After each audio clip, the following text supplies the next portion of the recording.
এবার এখন যেতাম, এখন আমার টাকা একটা আমার উড়ুতেও খাওয়াইতাম পারি না।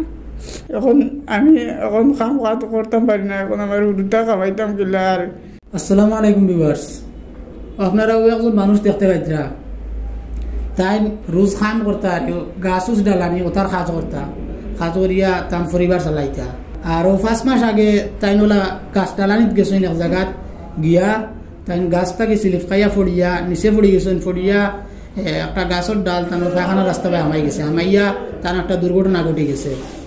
তো এরপরে তাই অপারেশনও গেছেন, তখন তো তার আর্থিক অবস্থা বেশ ভালো নাই, তখন গাঁর মানুষের সাহায্য করছেন, সাহায্য করিয়া তাদের অপারেশনও ফাটাইয়া দিছেন। তাই গিয়ে অপারেশন করছেন, প্রথম অপারেশন করিয়া এখন মোটামুটি সোলার বাট হয়েছে।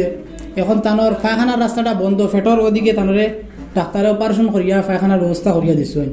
এখন তানোর 2 নম্বর অপারেশন করতে লাগে, তান এখনও টেকা নাই। আগেও ফার্স্টের অপারেশন করতে সময় গাঁর মানুষের সাহায্য করিয়া তানরে ফাটাইয়া দিছেন, আর এখন আবার অপারেশনে যাইতা টেকা নাই, আর তেমন সাহায্য এখন পাইতরা না ভাইয়া। তাই আমরা দ্বারস্থ হয়েছেন, আপনার কাছে অনুরোধ হইল গিয়া তারা তোরা সাহায্য করবা। তানোর ছোটো ছোটো বাচ্চাই আছেন 4টা, সরু একদম ছোটো বাচ্চার বয়স হইল 2 বছর, আর সারার চেয়ে বড় বাচ্চার বয়স হইল 9 বছর না। 3 জন মেয়ে, 1 জন ছেলে, তো বড়ইটাও মেয়ে আর ছোটইটাও মেয়ে। তো তানোর আর কোনো রুজি রোজগারের ব্যবস্থা নাই। তাই একমাত্র যদি আপনারা সাহায্য করেন আর তাই সুস্থ হন, তাহলে কাজ কাম করতা করিয়া তার পরিবার চালাইতা, আর না হইলে তো তাই ওলা মানুষের যতদিন সাহায্য করতা ওলা হিসাবে খাইয়া যাইতা।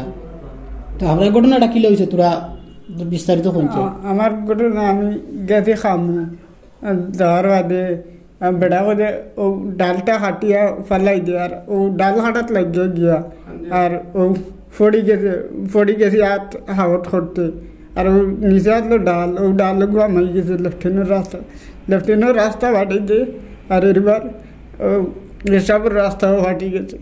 ও গেছি খরিমন ওইছে না শিলচার ওটাইছে, ওই শিলচার গিয়ে ও আমার গাওয়ালা দিয়েছিল জানতা, ও গিয়ে আমি গিয়ে হয়েছি। এবার এখন যেতাম, এখন আমার টাকা একটা আমার উড়ুতেও খাওয়াইতাম পারি না। এখন আমি এখন কাম কাজ করতাম পারি না, এখন আমার উড়ুটা খাওয়াইতাম গেলে আর সুস্থ হইতাম গেলে ওগুলা সাহায্য করক আমার। আমি একটা গরিব, আমি এখন আমার বাচ্চাই তো কান্দি নাই। এখন আপনারা তো শুনছেন, আপনার কাছে অনুরোধ হইল গিয়া একটু সাহায্য করবা তানরে। তান যদি অপারেশনটা সাকসেসফুল হয়ে যায়, সুস্থ হয়ে যায়, তো তান পরিবারের জিম্মা আর অন্য কোনো মাসে টানতে লাগতো না, তাই রুজি রোজগার করিয়া খাওয়াইতে পারবা। আর এখন আপনার পরিবার কিলা চলে? গাওয়ালা দিতরা, আমার ওর বাড়ি এলা খাওয়াইতরা। আচ্ছা, এখন গাঁর মানুষে তার শ্বশুর বাড়ির মানুষে যেন জেলা খাতরা সাহায্য করে খাওয়াইতরা, তো আপনারা তোরা সাহায্য করবা যেন জেলা, কারণ যার জেলা সামর্থ্য আছে নিচে দেওয়া আছে Google pay, PhonePe, Paytm account number সব কিছু দেওয়া আছে, আপনারা সবে সাহায্য করবা। ধন্যবাদ।